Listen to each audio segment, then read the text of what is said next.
En los últimos días, muchas personas han escuchado hablar del antivirus y, como suele ocurrir con los virus de poco conocidos, aparecen dudas, miedo y mucha información mezclada. Pero para entenderlo bien, hay que empezar por una idea muy sencilla. El antivirus no es un único virus, sino una familia de virus que circulan principalmente en roedores. En la mayoría de los casos, las personas se infectan de forma accidental, al entrar en contacto con ambientes contaminados por orina, heces o saliva de estos animales. Cuando hablamos de antivirus, hablamos de varios virus relacionados entre sí. Algunos se encuentran en América, otros en Europa y Asia, y cada uno suele estar asociado a especies concretas de roedores. Estos roedores pueden aportar el virus sin parecer enfermos. El problema aparece cuando el virus llega al ser humano, que no es su huésped habitual. Ahí puede producir una enfermedad que, dependiendo del tipo de antivirus, afecte sobre todo a los pulmones o a los riñones. En Europa, el antivirus más frecuente suele ser el pupúmala, asociado al tobillo rojo o back vole. Suele causar formas más moderadas. En Europa también se describen otros como drobama. En América, algunos antivirus pueden producir el síndrome pulmonar por antivirus, una forma potencialmente grave. ¿De dónde viene y por qué se llama así?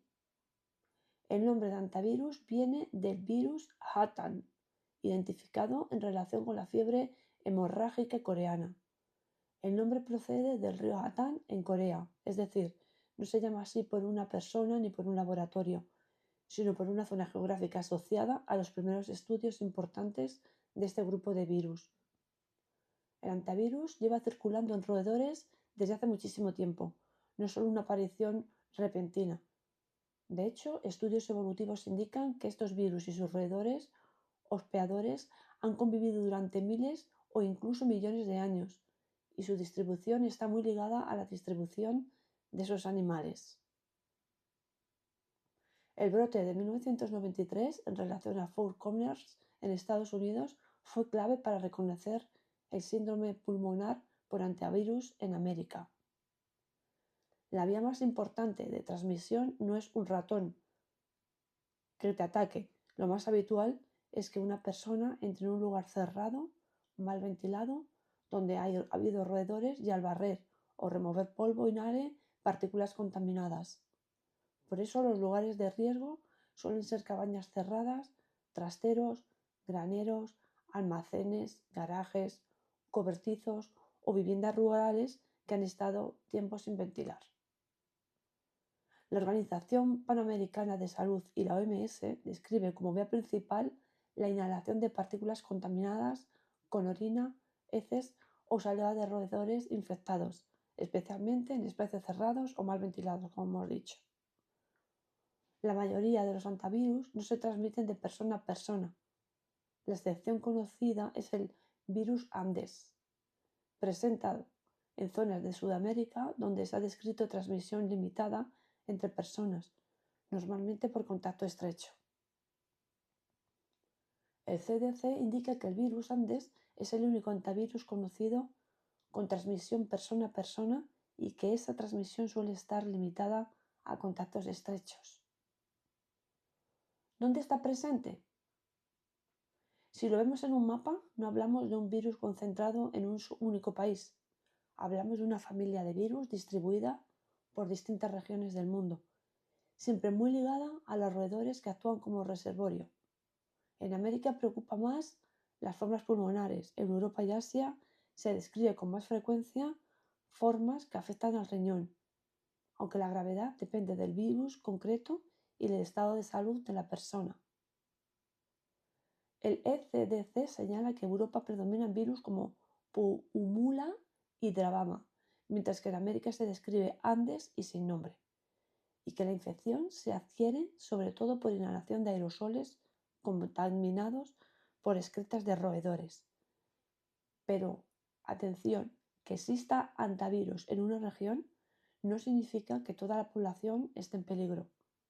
El riesgo depende mucho de la exposición. Contacto con roedores, limpieza de espacios contaminados, de ahí la importancia de tener un protocolo de limpiezas, trabajos rurales, actividades en zonas silvestres o entrada en lugares cerrados donde ha habido presencia de animales. Al principio, los síntomas pueden parecerse a las muchas infecciones virales: fiebre, cansancio, dolores musculares, dolores de cabeza, náuseas o malestar general. En algunos casos, la enfermedad puede avanzar y afectar a los pulmones, provocando dificultad respiratoria, o a los riñones, dependiendo del tipo de hantavirus. La OMS y la CDC describen dos grandes presentaciones: el síndrome pulmonar por hantavirus, más característico de América, y la fiebre hemorrágica con síndrome renal, más asociada en Europa y Asia. La incubación puede variar y el ECDC menciona que el rango habitual aproximado de 7 días a 6 semanas es el contexto de ortohantavirus. ¿Tiene tratamiento? No existe un tratamiento específico universal que elimine el hantavirus como tal. El tratamiento se basa en detectar pronto la enfermedad y dar soporte médico: oxígeno, control de líquidos, vigilancia respiratoria, soporte en UCI si hace falta, y en las formas renales, apoyo a la función del riñón.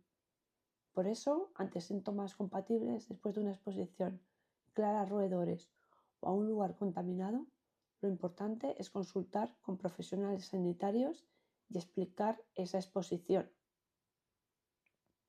La buena noticia es que la prevención es muy práctica y no se trata de vivir con miedo a los roedores, sino de actuar bien cuando puede haber contaminación. El error típico es entrar en un trastero, una cabaña o un garaje cerrado durante meses y empezar a barrer en seco. De ahí me reitero otra vez a los protocolos de limpieza que hay. Esto puede levantar partículas al aire y lo correcto es ventilar, humedecer y protegerse y limpiar sin generar polvo. Mojar el suelo, para que nos entendamos. El CDC recomienda evitar levantar polvo contaminado, ventilar espacios cerrados y limpiar con métodos húmedos, desinfectantes, cuando haya señales de roedores. Entonces, ¿hay que preocuparse? Hay que informarse, no alarmarse. El hantavirus puede ser grave, sí, pero la infección humana es poco frecuente y normalmente requiere una exposición concreta: roedores infectados o ambientes contaminados por sus excretas. La clave está en conocer los riesgos, limpiar correctamente, evitar el contacto con roedores y consultar si aparecen síntomas después de una exposición sospechosa. En emergencias, la información salva, no para generar miedo, sino para tomar mejores decisiones.